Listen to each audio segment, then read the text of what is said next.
பூஜ்யாய ஸ்ரீ ராகவேந்திராய சத்யதர்ம ரதாயச பஜதாம் கல்ப விருட்சாய நமதாம் காமதேனவே.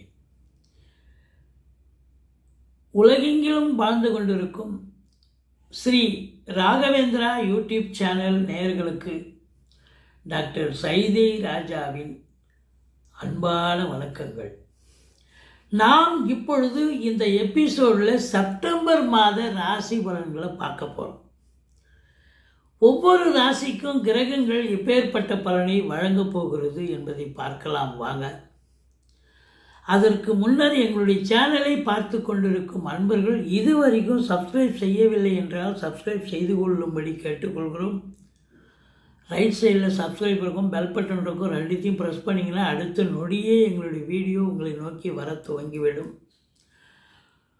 உங்களுடைய பேர் ஆதரவுக்கு மிக்க நன்றி அப்படின்னு தான் சொல்லணும். ஏன்னா நீங்கள் கொடுத்து வரும் ஆதரவு என்பது மிக மிக சிறப்பான ஒரு விஷயம். வாங்க ஒவ்வொரு ராசியாக பார்க்கலாம். நன்றி. மிதுன ராசி அன்பர்களுக்கு வணக்கம்.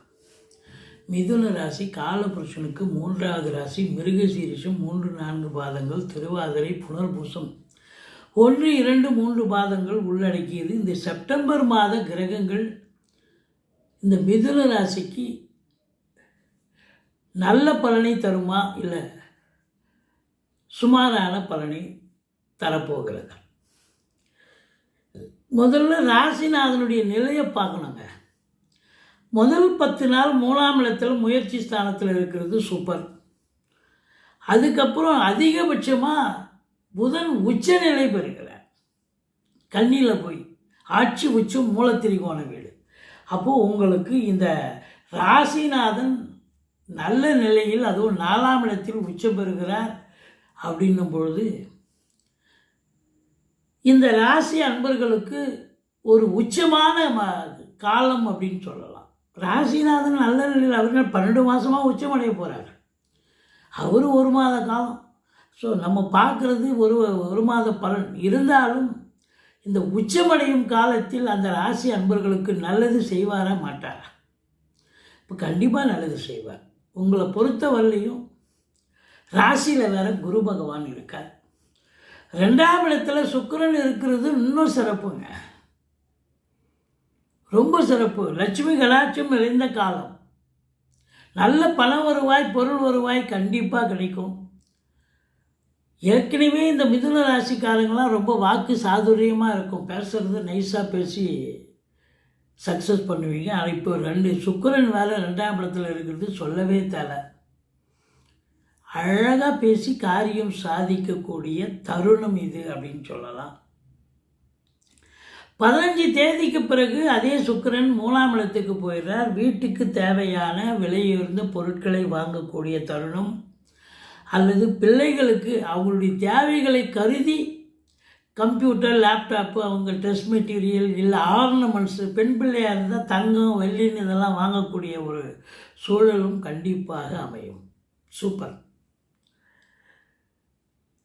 3ஆம் இடத்து அதிபதி சூரியன் முதல் 15 நாள் 3ல் ஆட்சி பீடத்தில் இருக்கார். அப்போ எடுக்கிற முயற்சி கண்டிப்பாக சக்ஸஸ் ஆகும்.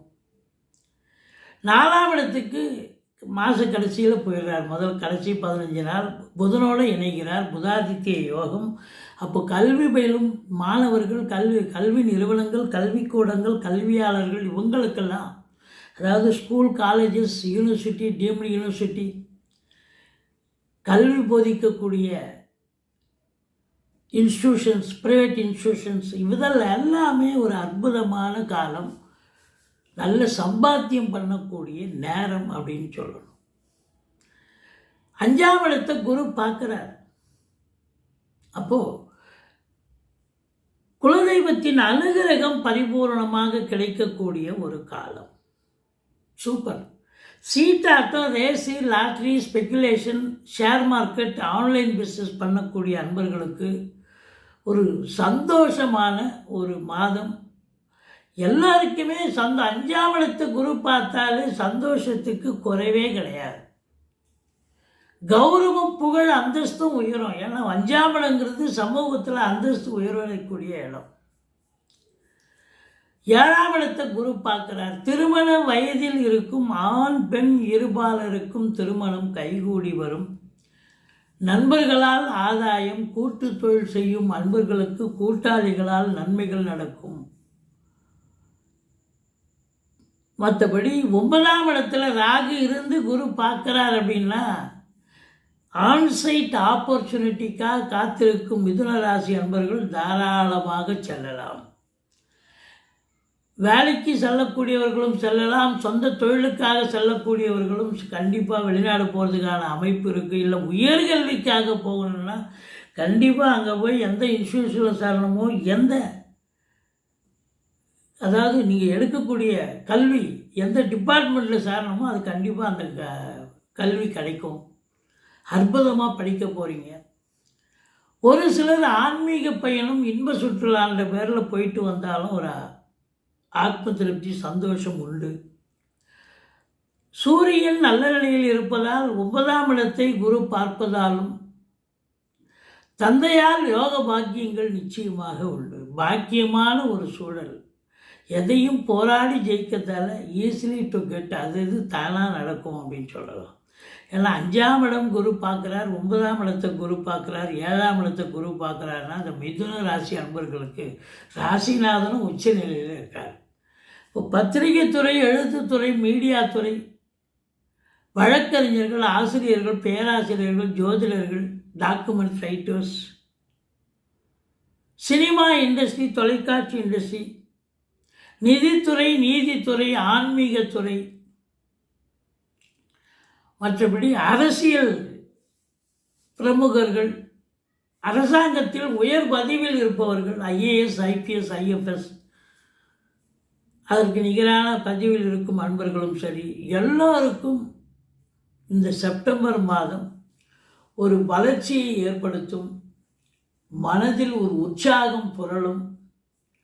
சம்பாத்தியம் சிறப்பாக இருக்கும். குடும்பத்தில் அமைதி, நிம்மதி, சந்தோஷம், குதூகலம் ஏற்படும். குழந்தை பாக்கியம் இல்லாதவர்களுக்கு குழந்தை பேரு கண்டிப்பாக கிடைக்கும். 10ல் சனி இருக்கார், வக்ரமாக இருக்கார், அதிகமாக உழைக்க வேண்டியிருக்கும்.